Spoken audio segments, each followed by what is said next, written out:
Well, this is it's just hit 12 o'clock here in New Zealand at on the 31st of December 2016. So we all know what that means.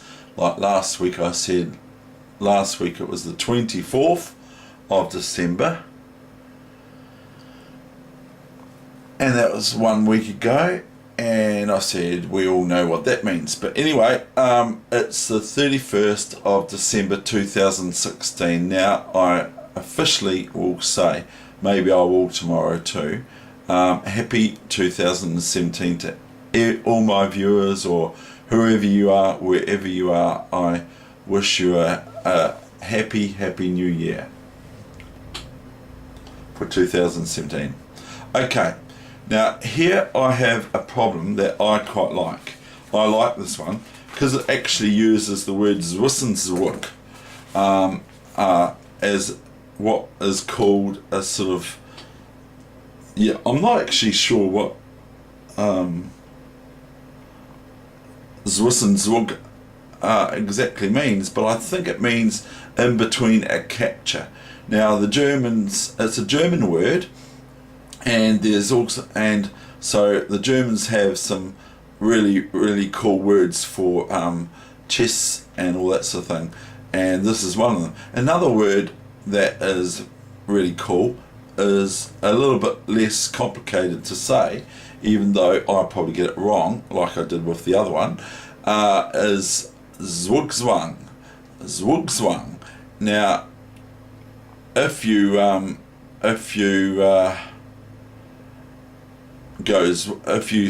what Zugzwang means is the compulsion to move.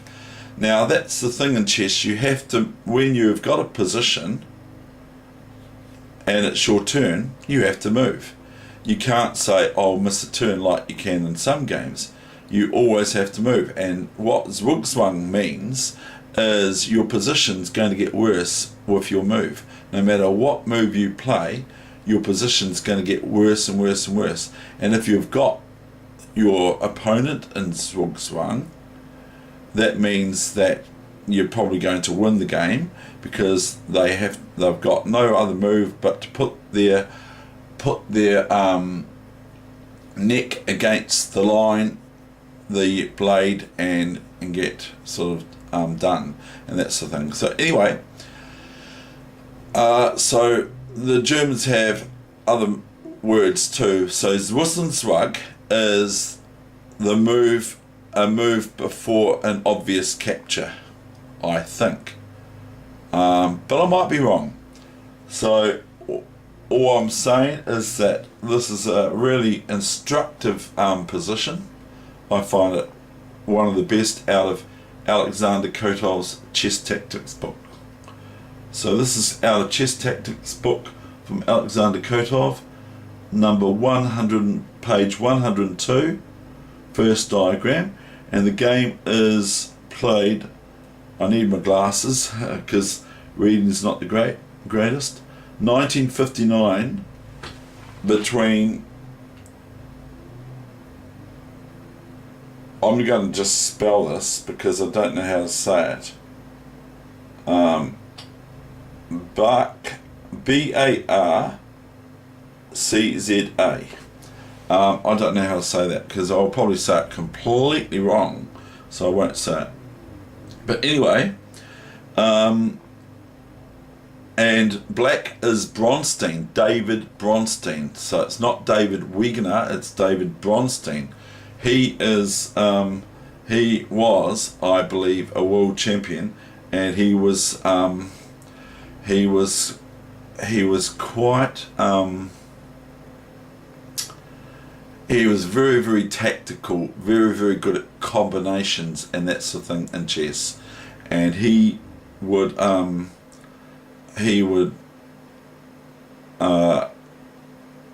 even sacrifice queens and all that sort of thing, and I believe the King's Indian defense for black, and it was very deep, the analysis that he had, and so it's pretty cool. Anyway, this is this game today.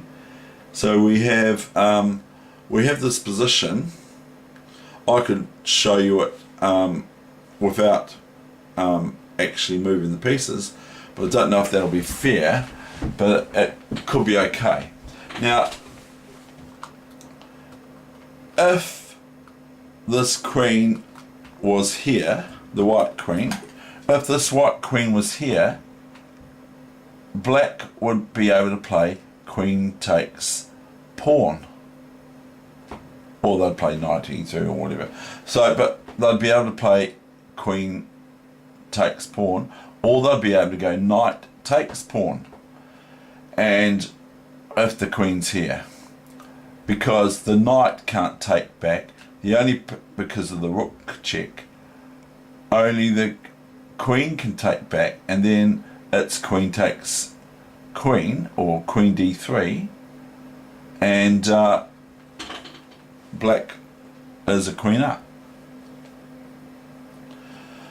So, but if it was the queen here, then queen takes, knight takes pawn, threatens knight takes knight, and knight checkmate, because the bishop goes here, rook takes bishop, and it's a double. No, sorry, you can't even do it. So if the queen's here, knight takes here, okay, and the queen can't take because the queen takes the queen, and then the knight can't take the enemy queen because the rook checks the king. So if the queen's here, so I'm giving you a wee clue to what actually happens here. It's really lovely, it's beautiful. So if the queen's here, and it's played in Moscow, 1959. That's probably why I can't. It's Bazaar, or something like that. I'll have an attempt at that. Is who's white. So if the queen was here, the knight can take this pawn, you see,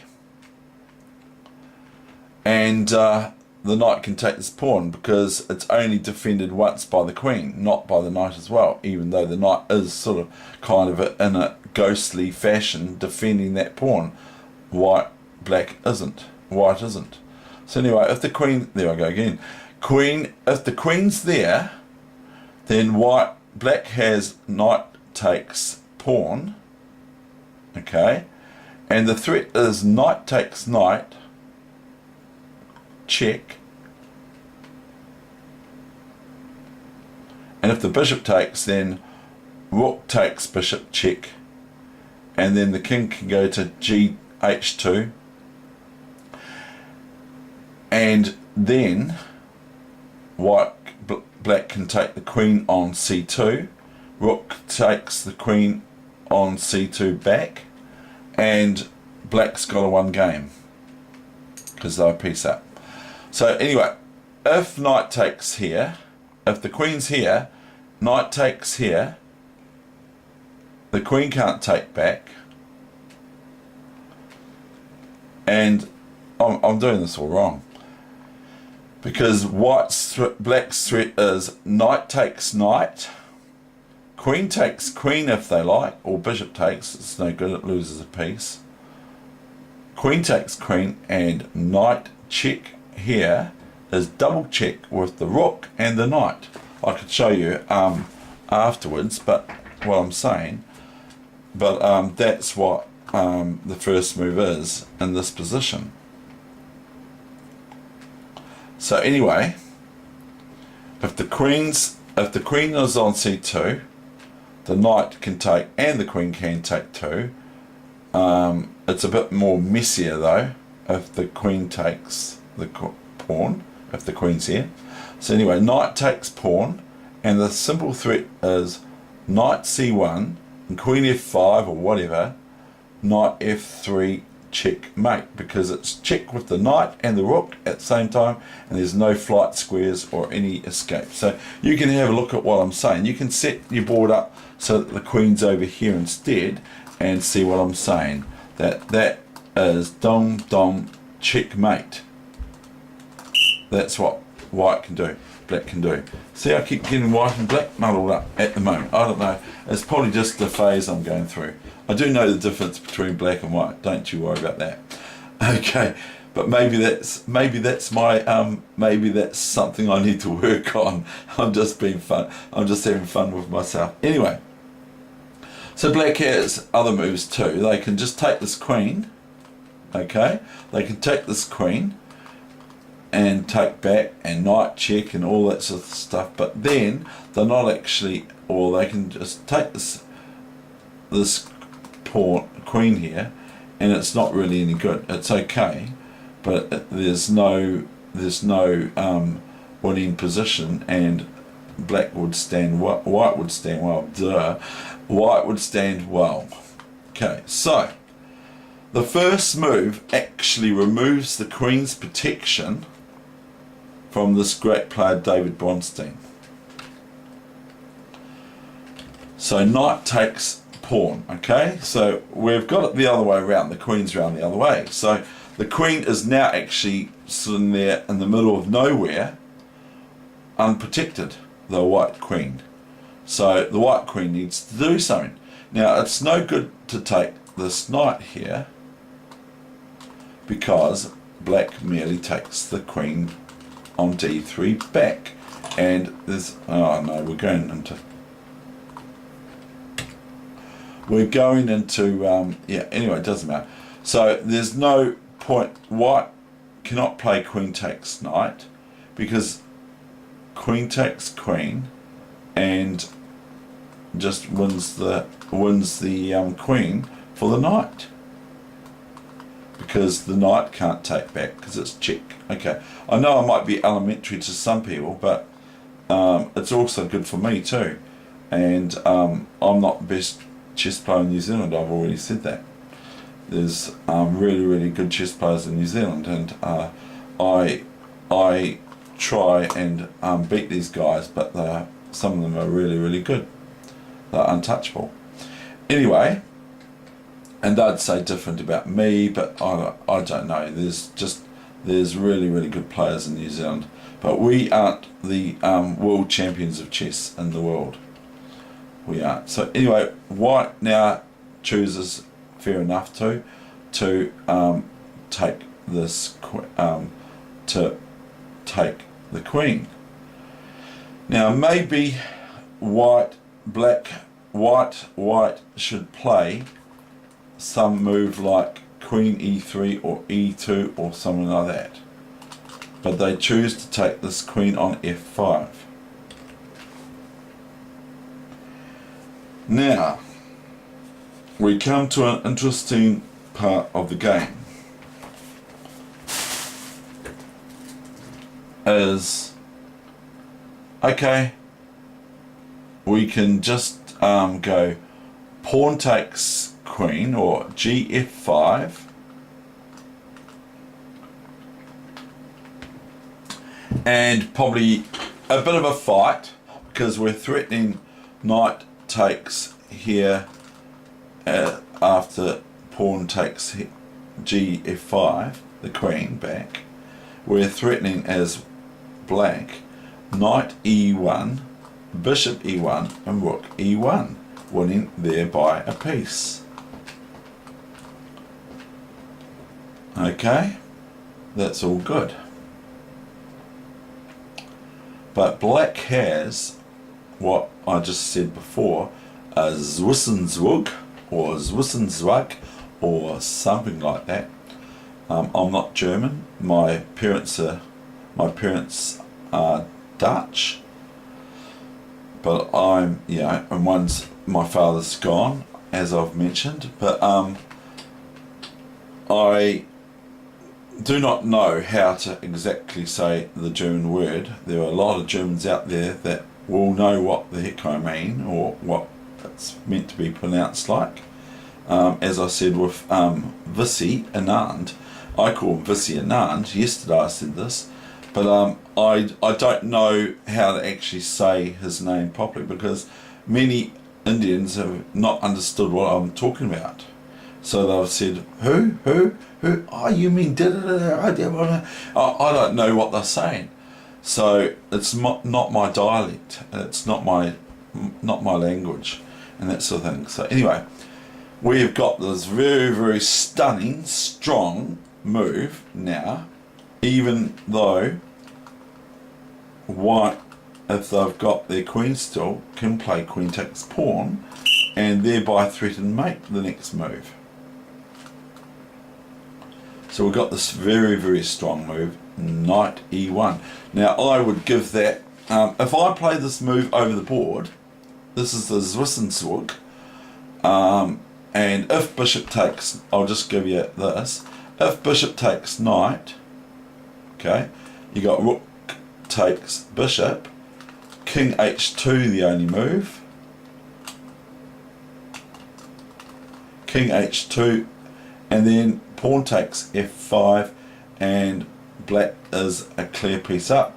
After rook f7, king g6, protecting the f pawn because that's there now. And if the rook comes to here to attack this b pawn, white's probably going to win this b pawn because there's no real way to defend it. Okay, but black would have these two pawns and be having to contest this b pawn, where they would get their rook eventually behind the b pawn, so that when it starts running they don't have to worry about it. If the rook's here defending the pawn from going down here, once it's passed, once the black pawn's removed, if the rook's here, it has to go here, and sooner or later the pawn will end up on a white square, which there's no white squared bishop, so that white can plant on d5 or there, or d7 to c8, and then move the rook here and then queen the next move. There's none of that. There's just, oops, I just did a wee error there.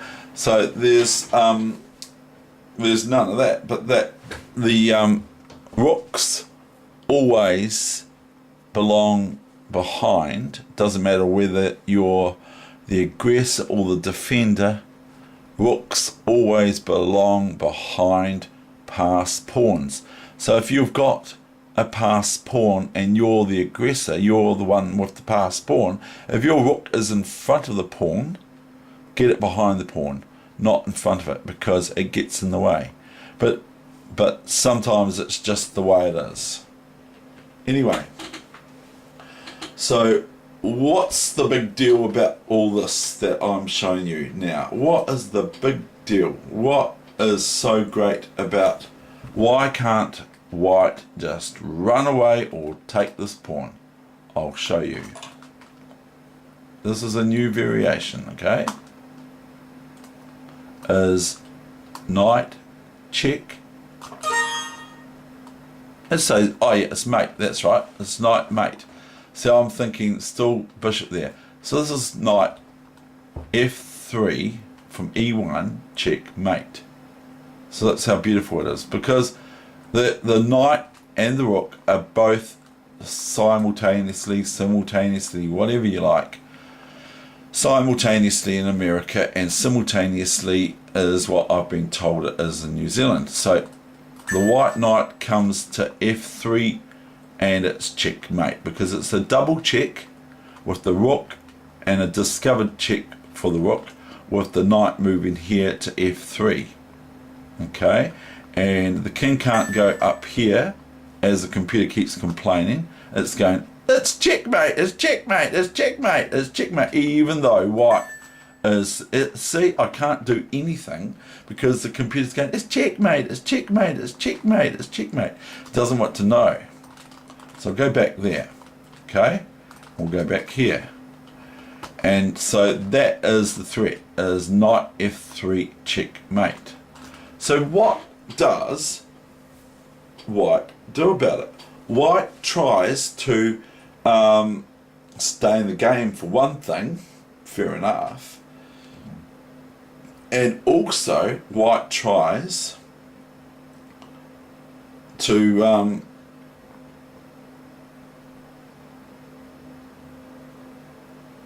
white tries to get out of it and end up in maybe a one position or equal, even though black can just next move take this queen in a move or two's time, as the book points out. So anyway, so white can go king up, okay, but then it's just going to be oh, I've gone and stuffed it. Anyway, I know how it finishes off. So white plays king here to f1.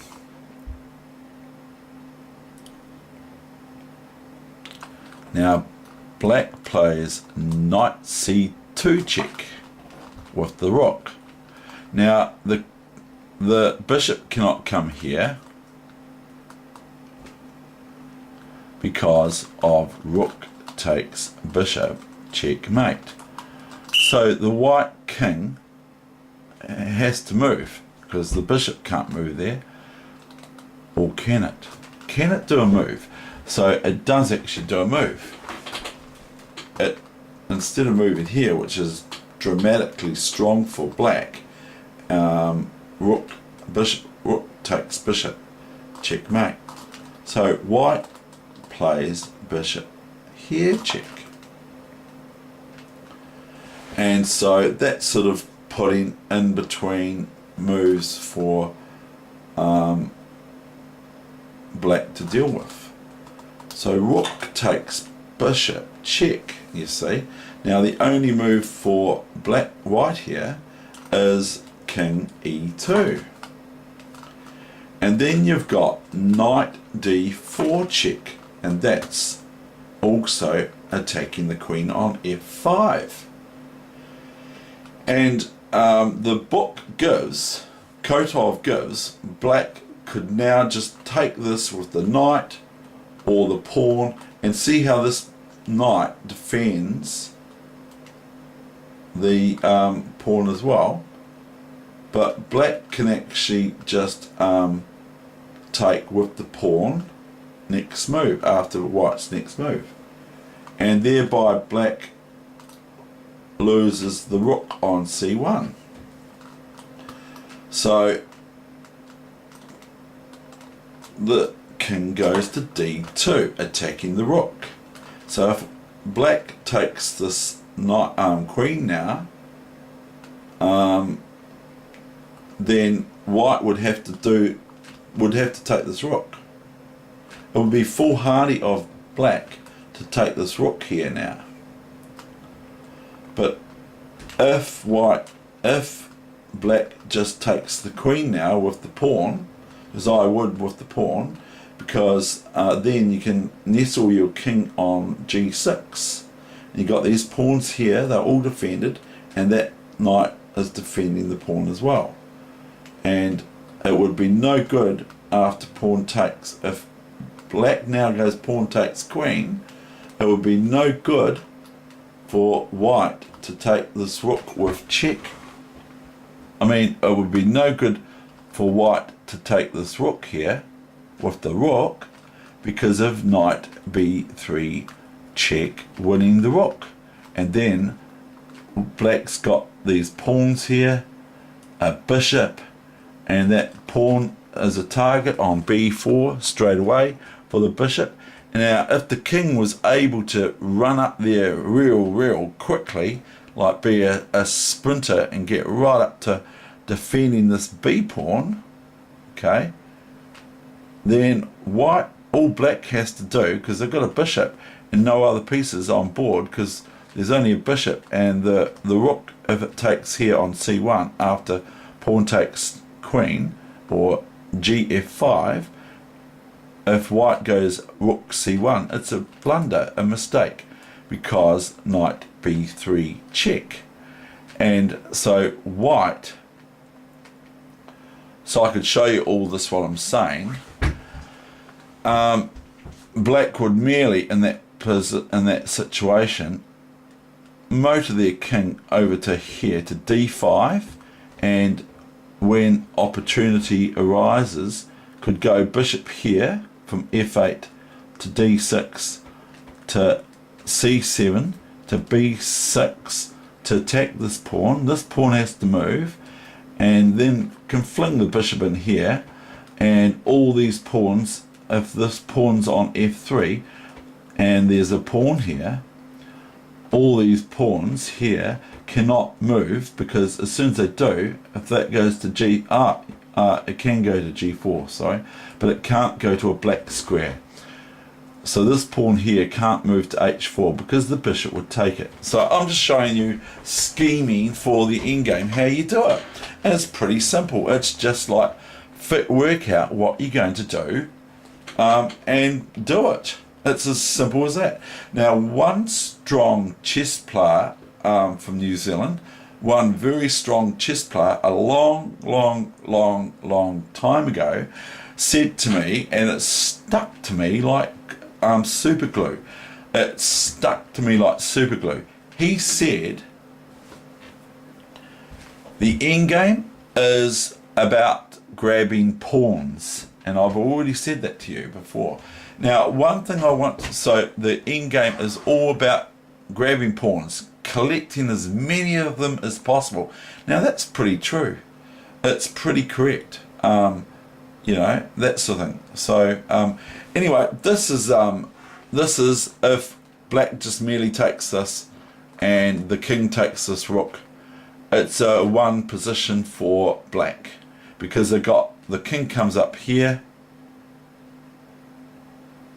and the pawn on b5 in this case is defended by the knight. This pawn's defended by the bishop. This pawn on f5 is, once it takes, is defended by the king, and there's other moves too. So anyway, what we have here is, instead of, now white is met with another intermediate move, which is a stunner, and I'll show you. It's knight check, thereby defending the rook. Okay, and the king has to move. Nothing else can happen. The knight cannot be taken or anything like that. The king has to move out of check from the knight. It cannot take the rook, of course, even though it's attacking it twice. And my sister taught me to play chess like that. She said you can take the rook, but then you lose the king. But she said you can do it. It's my, and then when I played it against her, she said you can't do that. I said, how come? She said, well, that's my rules. You can't play my rules. You're not allowed to. Okay. So that's what happened for me when I was a young boy. But actually, it's very, very good what she told me, what she taught me. She taught me to play my own game, sort of thing. It's kind of beautiful, but that's how I see it. She taught me to play my own game. Don't play her game. I'm not allowed to. And that was what it was like when I was 8, 9 years old. She said, you're not allowed to play that move. I said, how come? Because that's what I do. You're not allowed to do that. And I go, well, how come? You do it. Yes, but that's how I play it. I couldn't argue with it. She was my older sister, and I love her to bits. She was my older sister, so you can't argue with your older sister. It's just not allowed. You're not allowed to do it. So this is the final position, and this caused resignation from the opponent of white, Bazaar also. And because once the king moves, the rook now is defended on c1 because it can't keep there. And now I want to say one thing more about something that I just learnt this year. And it's thinking outside the square, you see, not the cathedral square in Christchurch, but which is a really great place to play chess. But it's thinking outside the square too, because I resigned a game in Napier earlier this year, about February or March. I resigned a game against my opponent, who there were time increments. I resigned this game. My opponent is notoriously, I won't mention his name, but he was notoriously bad at time controlling his time. So anyway, he had me resign, and he only had about 7 seconds on his clock, and I resigned. And my friend in Wellington told me off for resigning. He said, you wouldn't have resigned in the old days, you would have gone for a win, or you would have tried to get a swindle and that sort of thing. And I just resigned, and I did it out of respect for the guy because he outplayed me, but it was different than what I used to play chess like. Now I'm finding that the best thing to do in chess is to play my own game. This is what I tell you to do, and I'm not actually trying to tell you what to do, but this is what I try and say is play your own move. Okay, now anyway, I want to say as well that black could actually once the king moves, instead of just taking the queen as they did or would, they can actually take this rook too, and they've got monstrous amounts of material on the board that black has just got a crushing position, is just winning all over the place. And white has to look where they go too, because if they go here, you can have rook e1 check, and I'll leave that to you to have a look at. And if they go here, I mean they can't go there, if they go here you've got the knight check again, and then the king goes here or here, and that's the thing. So anyway, this is the final position, but what I want to impress upon you is something that I learnt just this year, is you can only lose a game of chess. If you're going to lose a game of chess, why make it happen quickly? Why resign when you can still try and win the lost position or get a draw out of it? Now I kind of forgot that round 6 of this tournament in Napier. I kind of forgot it, and my opponent was very, very surprised. He thought that I was still going to move, because I had like about 15 minutes left on my clock, and he had like 7 seconds or something. Now all I had to do was kind of make him sweat a wee bit. You know, this is what you're meant to think like. You know, this is what my friend who was my mentor in chess, he would say, make him sweat. And I didn't make him sweat. I just resigned. Now, how many times can I lose that game of chess? That's what I'm going to say to you. How many times can I lose a game of chess? Once in that game. Okay? So why didn't I play on? I had like more time, and maybe he might have stalemated me or some of that, but I kind of forgot. And I, out of respect, because he had outplayed me, I resigned, but I probably should have gone on. And I probably would have lost anyway, but what I'm saying is, how many times could I have lost? Once only in that game. So that's one thing I want to impress upon you. So anyway, we've got, say the king moves here, we've just got pawn takes. Okay, and if rook takes, knight takes, tantamount to resigning. King can move here, and the knight can just come out here. So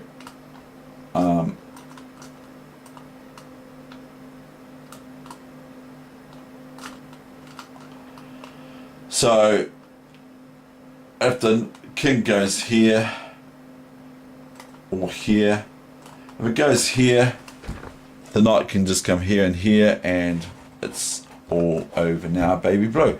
So that's one thing I really want to press upon you, is why resign if you're going to lose? Well, okay, if the writing's all over the wall and it's checkmate next move, and he's got 8 seconds to make his move, which has got increments as well. So if it wasn't increments, which I don't actually like increments, which is time added to your clock, if it wasn't increments, I'd love it, because then my opponent would have just lost on time. Even if he had 100 pieces, he would have lost on time. Now, if I had no piece, nothing left, I think I had a bishop and about 4 pawns.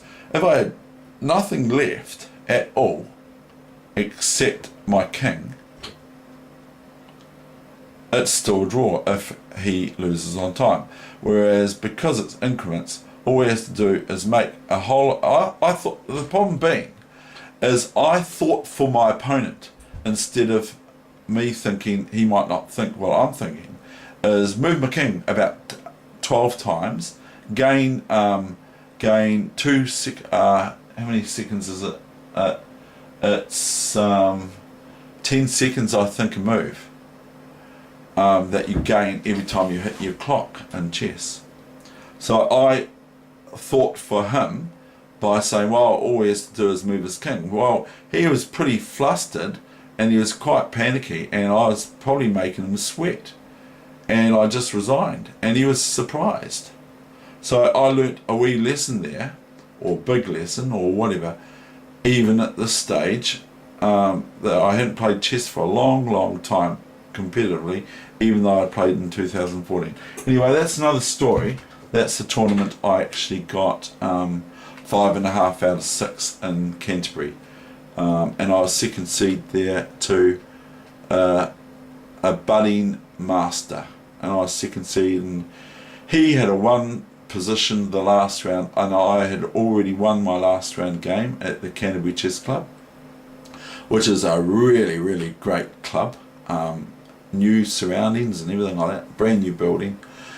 And anyway, he was white, and he had a really good position. I just thought to myself, oh yeah, we're equal first. And then later on, I found out he's lost. What? How the heck did you lose that? Anyway, that's enough of my talk today. And so this is really easy for black to win, even if they've got just the pawns and the king and no bishop and no knight. It's still an easy win. So what I'm going to do is I'm going to purposely lose them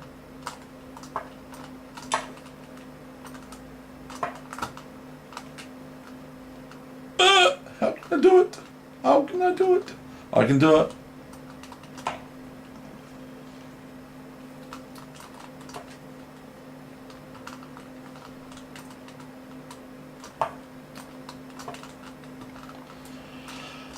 Right, so we're just going to do the... no, it's pointing how we can win this, okay? So, yeah, it gets a bit shady. It gets a wee bit shady. Anyway, this is an easy win for white, for black anyway. So, see, the king cannot attack this pawn here, and it just sort of has to, if it keeps on moving, it just has to relinquish it. King go here, but then black has this, and pawn here, and that's now a protected pass pawn, but it's with the bishop in front of it, not behind it. So a protected pass pawn is where a pawn, like a black pawn here, is here. That would be a protected pass pawn. And because it's hard for white to capture that pawn, because if the king's here, if it captures here, not with the bishop here, then the pawn just runs.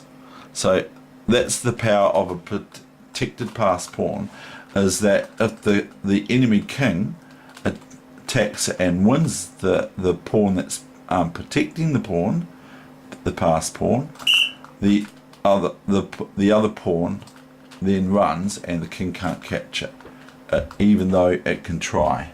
It can go after it, but it keeps on one step away, like the Neil Finn song, or the Crowded House, or no, sorry, Split Ends from New Zealand, the best ever band from New Zealand as far as I'm concerned. I'm biased. I really like Split Ends, and I met Neil Finn from Split Ends, and he let me in to the concert for free way back in 1985, 1986. Okay, that's the end of my lecture for today. I know it's been a lecture. That's my life today as I know it. Thank you. So I want to impress upon you from these lessons thus far, which I am continuing at the moment to do. 1, play your own move. Now I don't mean that you don't play moves that you know this is a book move and this is really good and I like it, but also there's other things too, that you play your own move and you might really, I read in a book, I think it was Chess for Tigers,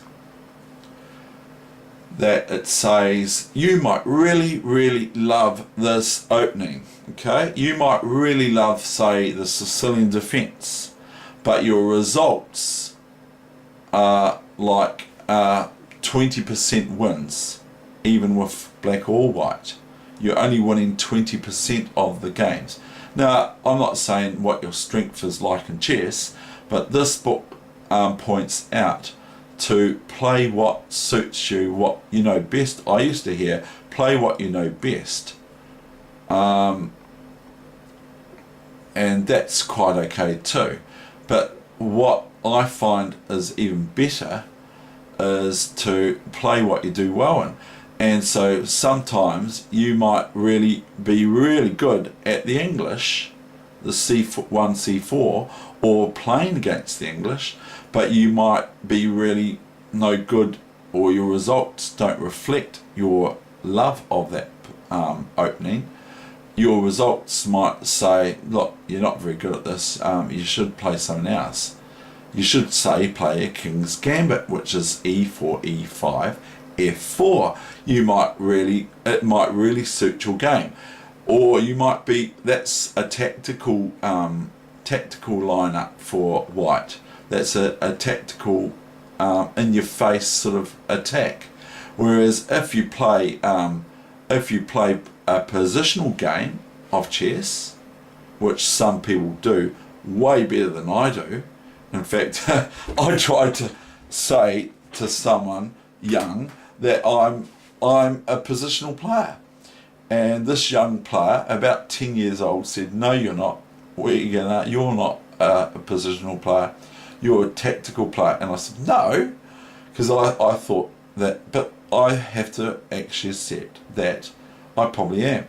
And so what I'm saying here is that this book impresses upon me the need to play your own game or your own move, you see, and what you're better at than playing some other stuff that you are in foreign waters with. You don't know, you're in strange waters or whatever. You don't know what's going on, or you don't fully understand the intricacies of the position, and you might love the position, but your results might not reflect your love for the position. So anyway, that's what I wanted to impress upon you. And the other one I want to reiterate, which I've already explained, even the All Blacks get, the All Blacks, not the New Zealand All Blacks. Now the New Zealand All Blacks were the New Zealand All Blacks prior 2002 or 2004, and then they changed to the All Blacks from New Zealand. So they don't need any introduction at all about who they are. Okay, so the other one I want to reiterate on is, why resign when you're losing and the writing's on the wall? Why resign? Make your opponent fight for it, because you don't have to win the game, your opponent does. So why resign, David? I'm saying that to myself as well, because it's just basic and practical, but important to remember. And so I'm going to go on about that a wee bit, because you if you're going to resign, okay, fine, that's good, thank you, bye-bye. But you can play on. And I got told by so many people at this tournament, and including my friend, went on at me about it. And fair enough too. I don't mind having people go on at me. I go on at them.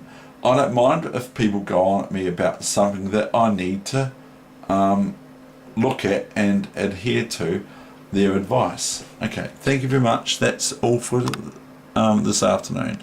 Happy New Year 2017.